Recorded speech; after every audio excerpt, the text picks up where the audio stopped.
नमस्कार. आजच्या भागामध्ये इथे आकाश अथर्वला फोन करतो आणि म्हणत असतो की अथर्व, आता मी ऑफिसमधून निघालोय. माझी मीटिंग झाली. भूमीला सांग मी आता पोचेनच 2 तासांमध्ये. त्यानंतर इथे आता अथर्व बरोबर फोनवरती बोलून झाल्यानंतर इथे आकाश आता ड्रायव्हर काकांना फोन करतो आणि म्हणत असतो की दादा तुम्ही कुठे आहात? माझी मीटिंग झाली आहे. मी इथे वरच्या बाजूला आलेलो आहे. तेव्हा आता गाडी घेऊन इथेच या. त्यानंतर इथे बबन मात्र आता आपली बंदूक वगैरे घेऊन तयार बसलेला असतो. शार्प शूटर असल्यामुळे त्याने आता बरोबर आकाशवरती नेम धरलेला असतो आणि बबन आपल्या मनामध्ये म्हणत असतो की रागिनी मॅडमने सांगितले याच्यावरती आता गोळी झाडायची आहे, पण त्याला लागता कामा नये. रागिनी मॅडम योग्य वेळेवरती येऊन त्याला बाजूला करतील आणि मग त्यांच्या खांद्याला लागून गोळी निघून जाईल, असा नेम आता इथे बबनने धरलेला असतो. पण इथे आता 6:15 वाजायला आलेले असतात. ट्रॅफिकमध्ये रागिनी फसलेली असते. ती म्हणत असते की बबन आता आकाशवरती गोळी झाडायला बसला असेल. त्याला फोन लावते कधीपासून, फोनसुद्धा लागत नाही आहे. मी जर वेळेवरती पोचले नाही आणि ती गोळी जर आकाशला लागली तर आकाशचा जीव जाईल आणि मग सगळं काही प्लॅन फसेल. नाही नाही नाही, असं करून जमणार नाही. मला योग्य वेळेवरती तिथे पोहोचावंच लागेल असं रागिनी म्हणते. तेव्हा आता आकाशला गोळी लागणार. रागिनी येऊन आकाशला धक्का देते आणि त्याला बाजूला करते. तेवढ्यातच तिथे आता रागिनीच्या खांद्याला लागून गोळी निघून गेलेली असते. तेव्हा ते आता कळवळायला लागते. आकाशला खूप मोठा धक्का बसतो की रागिनीला इथे गोळी लागलेली असते. त्यामुळे इथे आकाश आता जोरात ओरडतो आणि तिच्याजवळ धावत पळत जातो. तेव्हा इथे रागिनीला गोळी लागलेली बघून, म्हणजे गोळी तिथून सटकून गेलेली असते. रागिनीने हा सगळा प्लॅन केलेला असतो. आकाशला त्याबद्दल काही माहिती नसतं. त्यामुळे त्याला आता हे सगळं बघून खूप मोठा धक्का बसतो. तेव्हा इथे आकाश आता लवकरात लवकर रागिनीला हॉस्पिटलला घेऊन जातो. तर इथे भूमी आता आकाशची वाट बघत असते. तेवढ्यात तिथे मानसी आणि अथर्व दोघंजण तिच्यासाठी डबा घेऊन आलेले असतात. तेव्हा इथे अथर्व म्हणत असतो, अरे वा ताई, ताई तर आता खूप फ्रेश दिसते, स्वतःहून उठून बसले वाटतं. तेव्हा इथे आता भूमी आकाशचं नाव घेत असते. तिच्या तोंडातून शब्द फुटत नसतात, पण तरीसुद्धा ती आकाशचं नाव घेत असते. ते आता इथे अथर्वच्या लक्षात येतं. तेव्हा अथर्व म्हणतो, आकाश ना ताई? हो, आकाशचा फोन आला होता. आकाश निघालाय, तो इथे पोहोचेलच, तू काळजी करू नको. तेव्हा मानसी म्हणत असते, ताई हे बघ, मी तुझ्या आवडीची खिचडी घेऊन आली आहे. तुला आवडते ना जास्त तूप घातलेली खिचडी? मी तशीच बनवली तुझ्यासाठी. आता गरमागरम खाऊन घे बरं, म्हणजे तुला बरं वाटेल. तर इथे आता भूमी नको नको म्हणत असते आणि सतत आकाशचं नाव घेत असते. तेव्हा इथे अथर्व म्हणतो, बरं ठीक आहे, तुला जर आकाशची काळजी वाटते ना तर मी आकाशला फोन करतो, मग तर झालं. तेव्हा इथे अथर्व फोन करतो, पण आकाशचा फोन लागत नाही. तेव्हा अथर्व म्हणतो, भूमीताई अगं फोन लागत नाही याचा अर्थ तो काही कुठल्याच संकटात असेल असं होत नाही. अगं काहीतरी असेल म्हणून लागत नसेल फोन. कदाचित घाटामध्ये आला असेल म्हणून फोन लागत नसेल. काळजी करू नको, आकाश येईल आता. तेव्हा मानसी म्हणत असते, ताई हे बघ, आता हट्ट करू नकोस. तुला गोळ्या पण घ्यायच्या आहेत ना, तुला बरं वाटायला हवं. आता कुठे तुला बरं वाटतंय? आणि जर तू आता खाल्लं नाहीस ना तर मलासुद्धा राग येईल. तुला आता भाऊजींची शपथ आहे, आकाश भाऊजींची शपथ आहे, तुला खावंच लागेल. तेव्हा इथे भूमीचा आता नाईलाज होतो. अथर्व म्हणत असतो, ताई अगं तू कशाला काळजी करतेस? आम्ही सगळेजण इथे आहोत ना, आम्ही सगळेजण तुझी काळजी घेऊ. आणि आकाशबरोबर खरंच माझं मगाशी बोलणं झालं होतं. तो म्हणाला की यायला निघालाय म्हणून. तुला निरोपसुद्धा द्यायला सांगितला होता. तुला झोप लागली होती म्हणून नाही सांगितलं. आता तुला सांगतोय ना. तेव्हा इथे मानसी म्हणते, हे बघ ताई, आता तुला खावंच लागेल. तुला भाऊजींची शपथ आहे. आकाशची शपथ दिल्यानंतर भूमीचा नाईलाज होतो आणि भूमी लगेचच तोंड उघडते. आणि इथे मानसी आता स्वतःच्या हाताने भूमीला खिचडी भरवते. तेव्हा इथे आता भूमी म्हणत असते की आकाश, मला रागिनी आत्यांबद्दल तुला सगळं सांगायचं आहे. जोपर्यंत तू माझ्याबरोबर इथे येत नाही, मी तुला सुखरूप आहे असं बघत नाही, तोपर्यंत माझ्या जीवाला काळजीच लागणार, असं भूमी म्हणते. तर इथे आता आकाश रागिनीला हॉस्पिटलला घेऊन आलेला असतो. तेव्हा रागिनीला आता बरं वाटत असतं. पट्टी वगैरे झालेली असते. आकाशला रागिनीची खूपच जास्त काळजी वाटत असते. आकाश विचारतो की डॉक्टर आता सगळं ठीक आहे ना, घाबरण्यासारखं काय नाही आहे ना? तेव्हा इथे डॉक्टर म्हणत असतात, अजिबात नाही. अहो गोळी त्यांना लागली आहे, पण उगाच अशी घसटून गेली. म्हणजे याचा अर्थ त्यांना जास्त गोळीचा काही प्रभाव झालेला नाही आहे. त्याच्यामुळे आता घाबरण्यासारखं काही नाहीच आहे मुळात. त्यांना मी आता औषध वगैरे दिलं आहे, पट्टी वगैरे केलेली आहे आणि मी काही औषधं दिलेत ती त्यांना थोडे दिवस द्या, म्हणजे त्यांना बरं वाटेल. घाबरण्यासारखं खरंच काही नाही आहे, एवढा काही त्यांना मार लागलेला नाही आहे. तेव्हा इथे आता आकाश म्हणत असतो की आत्या कसं वाटतंय तुला, त्रास होतोय का? तेव्हा इथे रागिनी नाटक करते आणि म्हणते नाही रे बाळा, मला त्रास होत नाही आहे. तेव्हा इथे लगेचच ती रडायचं नाटक करते. तेव्हा आकाश तिच्या आता मांडीवरती डोकं ठेवून खूप जास्त रडायला लागतो. तो म्हणत असतो की आत्या हे काय केलंस तू, का बरं केलंस तू हे सगळं, काय गरज होती तुला हे सगळं करायची? तेव्हा रागिनी म्हणते काय गरज होती म्हणजे मी माझ्या आकाशसाठी केले, माझ्या मुलासाठी केले. तुला काय झालं असतं तर मला ते सहन झालं असतं का? आकाश बाळा, अरे मी माझं आयुष्य जगली आहे, माझं झालं आहे आता जगून, माझं काय उरलं आहे? मी सगळं काही बघितलं. मी माझ्या मुलांना लहानाची मोठी केली, त्यांची लग्नी केली. आता त्यांच्या बायका आल्यात ना त्यांची काळजी घ्यायला. आणि तसंही आता काय बिझनेस वगैरे सगळं काही मी सांभाळले. आता ते तुम्ही सांभाळा. तुझ्यासमोर तुझं अख्खं आयुष्य आहे. अरे तुझं करिअर आहे, तुझी बायको आहे, भूमी आहे. तुला जर काय झालं असतं तर मी माझ्या लेकीला, भूमीला काय उत्तर दिलं असतं आकाश? हे बघ, माझं जे होईल ते होईल. तू सुखरूप राहिलं पाहिजे. तू माझ्या काळजाचा तुकडा आहेस, तुला माहिती आहे ना? तेव्हा आकाश म्हणतो आत्या तू माझ्यासाठी जे काही केलेस ना, तुझे उपकार मी आयुष्यभर विसरणार नाही. कळते ना तुला? माझ्या एका आईने मला जन्म दिला, तर माझ्या दुसऱ्या आईने, तू माझी आत्या असलीस तरी माझी आईच आहेस, कारण तू मला पुनर्जन्म दिलेला आहेस. त्याच्यामुळे आजपासून मी तुला आत्या नाही, मी तुला आई अशी हाक मारणार आहे. आता रडायचं नाही, डोळ्यात पाणी नाही आणायचं. आता फक्त आणि फक्त स्वतःची काळजी घ्यायची. असं आता आकाश इथे रागिणीला म्हणत असतो आणि तो विचारतो, तिचे डोळे पुसतो आणि रागिणीला विचारतो की आत्या तू पुण्याला कशी काय आलीस? तेव्हा इथे रागिणीला आता काय उत्तर द्यावं याचा विचार ती करत असते. त्यानंतर इथे अभि आता जे सिम कार्ड असतं ते तोडून मोडून आता फेकून देत असतो. तेव्हा पौर्णिमा म्हणते हेच करा, फक्त तुम्ही हेच करा.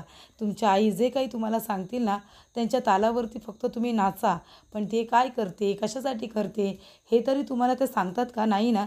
फक्त जे सांगतात ते काम तुम्ही करता. तेव्हा अभि म्हणत असतो हे बघ, आता आईने जे काही सांगितलं ना याच्यामागे नक्कीच काहीतरी ठोस कारण असेल, म्हणून तर तिने हे काम मला सांगितले ना आणि ते काम मी केलेलं आहे. तर ही सिम कार्ड आता तोडून मोडून इथे आता अभि फेकत असतो. तर इथे पौर्णिमाचं म्हणणं असतं की तुम्ही स्वतःहून काहीतरी करा ना. जेव्हा तुमच्या आई तुम्हाला एखादं काहीतरी काम सांगतात तेव्हा तुम्ही लगेच त्यांच्या तालावरती नाचायला सुरुवात करता. त्या भूमिताईला शुद्ध आली आहे, तिने एकदा का सगळं आकाशला सांगितलं ना की सगळं काही आपल्या अंगाशी येईल हे विसरू नका. कळतंय ना तुम्हाला? तेव्हा आता या सगळ्यातून कसं बाहेर पडायचं ना याचा विचार करा. तेव्हा इथे आकाश म्हणत असतो की आत्या सांग ना, तू पुण्याला कशी काय आलीस? माझं अथर्वबरोबर बोलणं झालं होतं तेव्हासुद्धा तू तिकडेच होतीस, मुंबईमध्येच होतीस. मग अचानक असं काय घडलं की तुला पुण्याला यावं लागलं? तेव्हा इथे रागिनी आता म्हणते की माझा मोबाईल कुठे आहे? आणि मोबाईलमध्ये तिला आता एक मेसेज आलेला असतो की आकाशच्या जीवाला धोका आहे, मीटिंगमधून बाहेर आल्यानंतर त्याचा जीव जाणार आहे म्हणून. असा मेसेज तिने स्वतःनेच पाठवलेला असतो एका रँडम सिम कार्डवरून. तर इथे आकाश तो मेसेज वाचतो आणि म्हणतो आत्या कोण आहे हा माणूस आणि मला का तो मारणार होता? तेव्हा इथे रागिनी म्हणते काय माहिती रे बाळा, अरे अननोन नंबरवरून मेसेज होता. आता असा मेसेज वाचल्यानंतर मी कशी येणार नव्हते ते सांग बरं तू. खरं तर मी हे सगळं घरी सांगणार होते, पण सगळेजण काळजी करतील म्हणून मी काही सांगितलं नाही. भूमीची अवस्थासुद्धा तुला माहिती आहे ना, म्हणून मी आधी कुणाला काहीच सांगितलं नाही. मी निघाले सरळ आणि आले तुला भेटायला. तेव्हा इथे आकाश म्हणत असतो आत्या पण ही लोक कोण आहेत, माझ्या भूमीच्या जीवावरती का उठलेत, मला खरंच काही कळत नाही आहे. तेव्हा मी आताच्या आता हा नंबर पोलिसांना देतो आणि हा नंबर ट्रॅक करायला सांगतो. रागिनी म्हणते मी पोलिसांना सांगणार होते, पण त्या माणसाने मला धमकी दिली होती. तर इथे आता पोलिसांना फोन करायला गेलेला असतो आकाश. त्यानंतर इथे रागिनी आपल्या मनामध्ये म्हणत असते की जा जा, पोलिसांना काय सांगायचं आहे ते सांग. हा नंबर तुझ्यापासून खूपच जास्त लांबवरती आहे आणि आता हा नंबर राहिलेलाच नाही आहे, कारण त्याचं जे काही काम करायचं आहे ते काम अभिने केलं असेल, असं सुद्धा रागिनी म्हणते. तर इथे रागिनी भूमीला म्हणालेली असते की तुझ्या जवळच्या माणसांना माझं सत्य सांगण्याचा प्रयत्न करतेस ना, मानसीला, आकाशला. हे बघ, तू ज्याला कुणाला माझं सत्य सांगायला जाशील ना त्यांना मी सोडणार नाही. जे जे माझ्या रस्त्यामध्ये मला आड आलेले दिसतील ना मी त्यांना बाजूला करून माझा रस्ता मोकळा करेन. आणि मी काय करते हे तुला चांगलंच माहिती आहे भूमी. त्याच्यामुळे तुझ्या जवळच्या माणसांना काही सांगू नकोस, नाहीतर तुझ्या जवळची माणसं जिवंत राहणार नाहीत. तर इथे मानसी आता भूमीच्या जवळ झोपलेली असते. त्यानंतर तिथे अथर्व येतो आणि आकाश आकाश असं भूमी म्हणाल्यानंतर अथर्व म्हणत असतो हो आकाश येणार होता, पण तो आता येत नाही आहे, तो उद्या येणार आहे. त्याला काहीतरी एमर्जन्सी काम आलेलं आहे. तेव्हा भूमी म्हणते, का पण का? आकाश कसा आहे? तो बरा तर आहे ना? तेव्हा इथे अथर्व आता मनामध्ये म्हणत असतो की आता भूमिताईला सांगायला नको नेमकं तिथे काय घडलंय ते, नाहीतर ती खूपच जास्त काळजीत असेल. तेव्हा इथे अथर्व म्हणत असतो, अगं तू काळजी करू नको भूमिताई, आकाश आज नाही येणार आहे, फक्त तो उद्या येणार आहे, कारण त्याला महत्त्वाचं काम आलं आहे. तेव्हा इथे भूमी आता खूपच जास्त पॅनिक होते. तेव्हा इथे आता तिला सत्य अथर्व सांगत नाही, कारण ती खूप जास्त काळजी करेल. तेव्हा भूमीला बरं वाटावं म्हणून अथर्व म्हणतो, अगं ताई तू कशाला काळजी करतेस? आकाश काही एकटा नाही आहे अगं, आईसुद्धा आहे ना बरोबर. तेव्हा इथे आता भूमीला खूप मोठा धक्का बसतो जेव्हा अथर्व म्हणतो की आईसुद्धा बरोबर आहे. तेव्हा इथे आता भूमी खूपच जास्त पॅनिक होते आणि स्वतःला त्रास करून घेते. तेवढ्यातच तिथे डॉक्टर आलेले असतात. डॉक्टर भूमीला शांत करण्याचा प्रयत्न करत असतात, पण भूमी खूप घाबरलेली असते. आकाशबरोबर इथे आता रागिनी असते हे तिला कळलेलं असतं आणि त्यामुळे ती खूपच जास्त पॅनिक होते. डॉक्टर येतात आणि तिला आता झोपेचं इंजेक्शन देतात. तेव्हा इथे आता इंजेक्शन देऊन झाल्यानंतर सगळेजण बाहेर निघून जातात. भूमी आता शांतपणे झोपलेली असते. तेव्हा इथे आता रागिनी जी झोपलेली असते ती लगेच डोळे उघडते आणि उठूनच बसते आणि आकाशकडे ती रागाने बघत असते. आकाश आता सोफ्यावरती तिथेच बाजूला झोपलेला असतो. तेव्हा इथे आता रागिनी उठते आणि हातामध्ये एक चाकू घेऊन आता आकाशच्या दिशेने येते. तिला आता आकाशला मारून टाकायचं असतं. तेव्हा इथे आकाश एकदम गाढ झोपेत असताना रागिनी हातामध्ये आता चाकू घेऊन येते. रागिनी आल्यानंतर तरीसुद्धा इथे आकाशला जाग येत नाही. तेव्हा रागिनी हातातला चाकू आता लगेचच इथे आकाशच्या छातीमध्ये घुसवण्याचा प्रयत्न करते, त्याच्या छातीमध्ये मारते. तेव्हा इथे आकाश जोरात ओरडतो, खूपच जास्त कळवळत असतो. तर इथे आकाश ओरडल्यानंतर भूमी आता इथे झोपलेली असते. भूमी आपले डोळे लगेचच उघडते. तर इथे भूमीने हे बघितलेलं स्वप्न असतं, कारण रागिनीने आकाशला मारले हे स्वप्न तिला पडलेलं असतं. तिच्या मनामध्ये सतत तेच विचार चालू असतात. भूमीला जाग आल्यानंतर ती आता परत इथे आकाशचं नाव घ्यायला लागते. तेव्हा मानसी त्याने म्हणते की ताई काळजी करू नको, आकाश जिजूंबद्दल विचारतेस ना? अथर्वने आत्ताच आकाश जिजूंना फोन केला होता. ते म्हणालेत की आई आणि आकाश जिजू दोघेही आता यायला निघालेत, आता पोचतीलच तासाभरात, काळजी करू नको, ते आता येतीलच, तू आता फक्त शांतपणे आराम कर बरं. आकाश जिजू आता यायला निघालेत, ते पोचतील थोड्या वेळात आणि आईसुद्धा येत आहेत. तेव्हा इथे भूमी म्हणत असते, आकाश सुखरूप आहे बरं झालं, मग मी एवढं विचित्र आणि घाणेरडं स्वप्न का बरं बघितलं असेल? मला असं वाटतंय रागिनी आता बरोबर आहेत ना, म्हणूनच मला एवढी भीती वाटते. तर इथे भूमी आता आकाशची आतुरतेने वाट बघत असते. तिचं संपूर्ण लक्ष दाराकडेच असतं. तेव्हा इथे मानसी म्हणत असते, अगं ताई किती दाराकडे बघशील, अगं आकाश जिजू येतच असतील, नको काळजी करू. तेव्हा इथे भूमी मात्र आता आकाशची आतुरतेने वाट बघत असते आणि तेवढ्यातच आकाश दरवाजा उघडतो आणि आता आतमध्ये येतो. तेव्हा इथे भूमी त्याच्याकडे बघतच राहते. तेव्हा इथे आकाशसुद्धा भूमीकडे बघत असतो. दोघे आता एवढ्या दिवसानंतर एकमेकांना बघत असतात. त्याच्यामुळे इथे आता दोघेही इमोशनल झालेले असतात. भूमीला तर आता आकाश जे काही बोललेलं असतो ते सगळं आठवतं. जेव्हा भूमी आकाशला न सांगता बाहेर गेलेली असते तेव्हा आकाश तिला ओरडलेला असतो. तो म्हणालेला असतो की भूमी आता मला न सांगता कुठेही जायचं नाही आहे, तू माझ्या आयुष्यात माझ्यासाठी किती महत्त्वाची आहेस तुला माहिती आहे ना?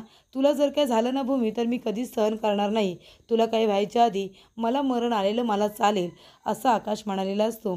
तेव्हा आकाश म्हणतो, भूमी नाही ऐकलंस ना माझं, शेवटीला तुझ्या मनात जे काही आलं तेच तू केलंस ना, कधीतरी माझं ऐकत जा. भूमी तुला कळतंय का तुझ्याशिवाय हे 5 दिवस मी कसे काढलेत ते, काय अवस्था झाली होती माझी, तू पुन्हा असं करू नकोस प्लीज. तेव्हा इथे भूमी आता आकाशला मिठी मारते आणि दोघे आता एकमेकांना मिठी मारून रडत असतात. तर पुढील भागामध्ये आपण बघूया. इथे आजी म्हणत असतात की आपल्या भूमीची वाचा परत आली, आपली भूमी बोलायला लागली. तर इकडे आता भूमी गाडीतून घरी आलेली असते. तेव्हा भूमी म्हणत असते की रागिनी पटवर्धन, एकदा का मी घरी आले की तुमचं सत्य मी सगळं काही आकाशला आणि घरातल्या लोकांना सांगणार. तर इथे आकाश आता रागिनीला बसवतो आणि तिच्या पायांची पूजा करत असतो. तर इथे आकाश म्हणत असतो की आत्या, अगं तू मला आहे ना नवीन जन्म दिलेला आहेस, त्याच्यामुळे मी तुला आता आई म्हणणार आहे, माझी ही पूजा तू स्वीकार कर. आणि तिच्या पायांची पूजा करत असतो, पाय वगैरे धुवून आरती करत असतो. तेव्हा इथे आता रागिणीचा थाट बघून भूमीला प्रश्न पडतो की नक्की झाले तरी काय. तेव्हा आकाश आता भूमीजवळ येतो आणि तिला म्हणत असतो की भूमी, तुला माहिती आहे का, आता मी आत्यालाही ना आई अशी हाक मारणार आहे, कारण ती माझी आईच आहे, तिने मला पुनर्जन्म दिलेला आहे, असं तो म्हणतो.